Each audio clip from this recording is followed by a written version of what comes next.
Hello Aquarius, welcome to Guruma Hindi tarot. और ये reading है इस बारे में कि ये कार्मिक पर्सन आपकी लाइफ में क्यों आया। तो ये रीडिंग आपके लिए है अगर आप एक बहुत ही टॉक्सिक रिलेशनशिप में हैं, सफ़र कर रहे हैं और हो सकता है आप ऐसे किसी रिलेशनशिप में थे जिससे आप अभी उबर नहीं पाए हैं। पास्ट की कड़वी यादें आपको परेशान कर रही है और आप सोच रहे हैं कि आखिर ये क्यों हुआ, ये कार्मिक पर्सन आपके लाइफ में आया क्यों। कार्मिक लोग यूजुअली वो होते हैं जो हमारे लाइफ में सिर्फ इसलिए आते हैं कि वो खुद कुछ लेसन सीख सके और हमें कुछ लेसन सिखा सके। और इसलिए ये रिलेशनशिप तब खत्म हो जाते हैं जब इनका पर्पस पूरा हो जाता है। तो अगर आप ऐसे किसी रिलेशनशिप में थे और सोच रहे थे कि ये क्यों हुआ, तो ये रीडिंग आपके लिए है। सो चलिए आगे बढ़ते हैं और देखते हैं कि इसका मैसेज क्या है। Messages for Aquarius.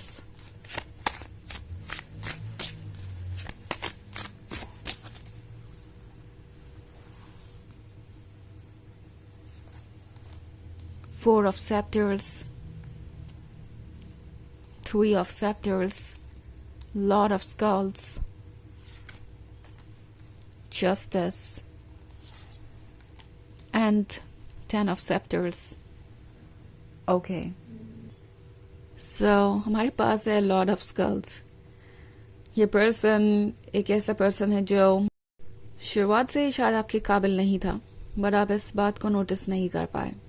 ये पर्सन एक स्लो मूविंग एनर्जी हो सकता है, हमेशा सिर्फ एक्सक्यूजेस देना, कमिटमेंट ना देने के और कमिटमेंट देकर भी मुकर जाना और सिर्फ रोमांटिक बातें करना और आपके साथ क्वालिटी टाइम बिताना। शुरुआत से इस पर्सन का ये बिहेवियर रहा हो सकता है। और अगर आप इस सिचुएशन से वाकई में गुजरे हैं तो टैरो आपसे कह रहा है कि ये पर्सन आपके लाइफ में इसलिए आया था कि आप दूसरों की एक्सपेक्टेशंस का बोझ अपने कंधे पर मत उठाएं, क्योंकि 10 ऑफ सेप्टर्स है। 10 ऑफ सेप्टर्स बात कर रहा है उस बोझ की जो आप इस रिलेशनशिप में कैरी करने लगे थे। आप यही सोच रहे थे कि ये रिलेशनशिप वर्क करेगा अगर आप ये करते हैं वो करते हैं, लाइक जो कॉम्प्रोमाइजेस आप करने के लिए तैयार नहीं थे, जो एडजस्टमेंट्स आप करने के लिए तैयार नहीं थे, वो भी आपने इनके लिए किए। आप अपने ऊपर वर्क कर रहे थे। वर्क क्या कहें, आपके अंदर ऐसी कोई चीज नहीं थी जिसपे आपको वर्क करने की जरूरत थी, और कम से कम वो चीजें तो नहीं जो ये पर्सन आपसे एक्सपेक्ट कर रहा था। एंड आप इनके अकॉर्डिंग बस खुद को शेप कर रहे थे, चेंज कर रहे थे कि हाँ ये पर्सन मुझे पसंद करे, मुझसे कमिटमेंट करे और यही मेरा लाइफ पार्टनर हो। आपकी सोच इसके पीछे ये हो सकती है, बट द थिंग इज कि आपको ऐसा लग रहा था कि आप अपना बेस्ट कर रहे हैं इस रिलेशनशिप को निभाने के लिए, बट ट्रुथ ये है कि ये पर्सन एक्चुअली धीरे धीरे आपको बदलता जा रहा था, आपको ड्रेन कर रहा था एंड आप टायर्ड हो रहे थे। शायद आपने इस बात को नोटिस नहीं किया, मगर 10 ऑफ सेप्टर्स के साथ आप पहले से बहुत ज्यादा बदल चुके थे और जस्टिस का कार्ड चाहता था कि जस्टिस हो। इस रिलेशनशिप में बैलेंस नहीं था एंड आपको खुद के साथ जस्टिस करने की जरूरत थी और अपने लिए वो चुनने की जरूरत थी जिसके आप काबिल हैं। इसीलिए ये कार्मिक पर्सन आपकी लाइफ में आया। ओके, कि आप ट्रुथ को पहचाने, दूसरों को खुश रखने के लिए अननेसेसरी सेक्रीफाइसेस मत दें। ओके, वो चीजें जो आपको नहीं लगता कि ठीक है, जो आपके मन को मंजूर नहीं है, उन चीजों को आप एक्सेप्ट ना करें जस्ट बिकॉज किसी को उससे खुशी मिलेगी या किसी का वैलिडेशन आपको मिल जाएगा, कोई आपको बहुत अप्रिशिएट करेगा। नो, टैरो आपको कह रहा है कि ऐसे लोग आपको अप्रिशिएट करने के बजाय और ज्यादा उम्मीदें आपसे करेंगे। ओके, अप्रिशिएट करेंगे तो तभी करेंगे जब आप वो एफर्ट कर रहे होंगे। उसके बाद अगर आपने एक भी चीज को नो कहा या उनकी एक्सपेक्टेशंस को इग्नोर किया तो फिर वो पर्सन आपको नेगेटिवली ही देखेगा, फिर से जज करना शुरू कर देगा। सो ये बात शायद आप जानते हैं, आपने ये एक्सपीरियंस किया है अपने लाइफ में। तो टैरो आपसे कह रहा है कि ये पर्सन इसलिए आया है आपकी लाइफ में कि आप बाउंड्रीज ड्रॉ करें, साथ ही दूसरों की एक्सपेक्टेशन का बोझ खुद पे ना उठाएं।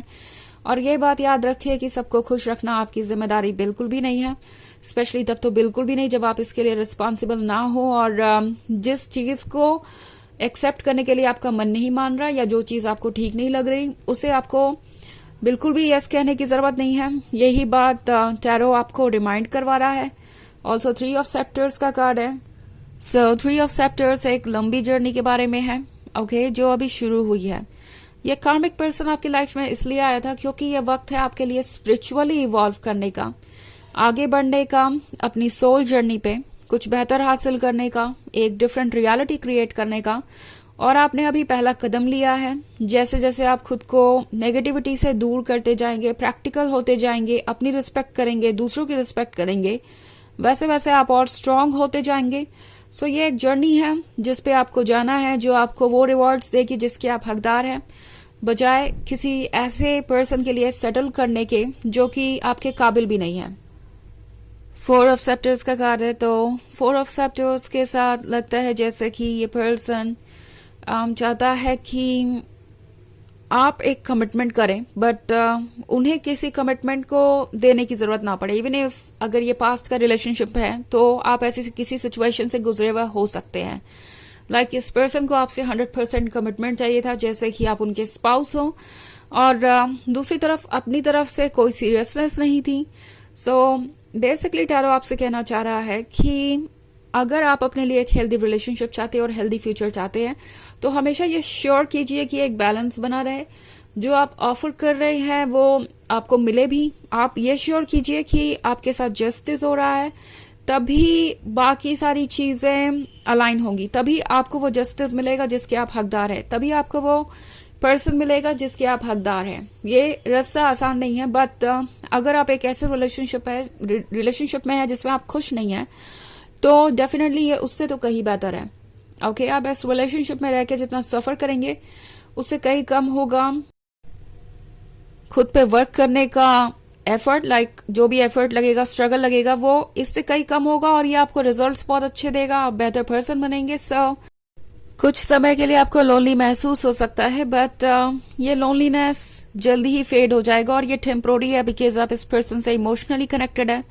सो अगर आपको लग रहा है कि इस रिलेशनशिप से बाहर आने का कोई तरीका नहीं है, या अगर ये कोई पास्ट का पर्सन है, आप ऐसा फील कर रहे हैं जैसे आप अब स्टक हैं, आप कभी भूल नहीं पाएंगे उन्हें और कभी आपको ट्रू लव मिलेगा नहीं, तो ये सब चीजें वक्त के साथ ओवर हो जाएंगी। ओके, बट ये कार्मिक पर्सन था जिसका यही पर्पस था आपकी जिंदगी में कि आप अपने आप को वो दे जो आप डिजर्व करते हैं। किसी भी ऐसे पर्सन के लिए सेटल डाउन ना करें जो कि आपके लिए नहीं बना या जो आपके काबिल भी नहीं है। वैसे ये एक जर्नल रीडिंग है तो ये सबसे रेजोनेट नहीं करेगी। एनर्जी रिवर्स हो सकती है अगर आप क्रॉस वॉचर है। इसके अलावा अगर आप पिछले वीक की रीडिंग देखना चाहें या ईयरली रीडिंग देखना चाहें 2025 की, तो उसका लिंक आपको डिस्क्रिप्शन बॉक्स में मिल जाएगा हमेशा की तरह। तो चलिए आगे बढ़ते हैं और देखते हैं और क्या मैसेजेस हैं आपके लिए। मैसेजेस फॉर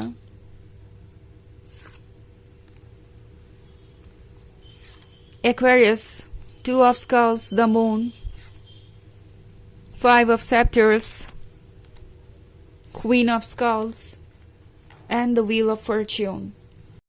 The Moon का कार्ड है। द मून के कार्ड के साथ आप लॉस्ट सा महसूस कर रहे हैं। 2 of Skulls भी है इसके बगल में। इसका मतलब है आप अपनी आइडेंटिटी को लेके स्ट्रगल कर रहे हैं, सोच रहे हैं कि आप कौन थे और कौन बन गए हैं। आपको ऐसा लग रहा है जैसे कि आपके अंदर कोई स्ट्रेंथ नहीं बची है, बट ऐसा है नहीं। फॉर्च्यून्स व्हील आपसे ये कह रहा है कि वक्त के साथ चीजें बदलेंगी और आप अभी भी वही हैं जो आप थे। आप ये क्वीन ऑफ स्कल्स है, स्ट्रॉन्ग और बोल्ड, और टैरो आपसे कह रहा है कि अपनी पावर को याद रखिए। 5 of Scepters आपको शो कर रहा है कि आपके अंदर इतनी स्ट्रेंथ है कि आप जो चाहे वो बदल सकते हैं। आप डेफिनेटली क्लियरली सोच सकते हैं, अपने विजडम को यूज करेंगे तो आपको समझ में आएगा कि क्या क्यों हुआ और आपके लिए बेहतर क्या है। तो चलिए देखते हैं आपके लिए ऑरेकल मैसेज क्या है।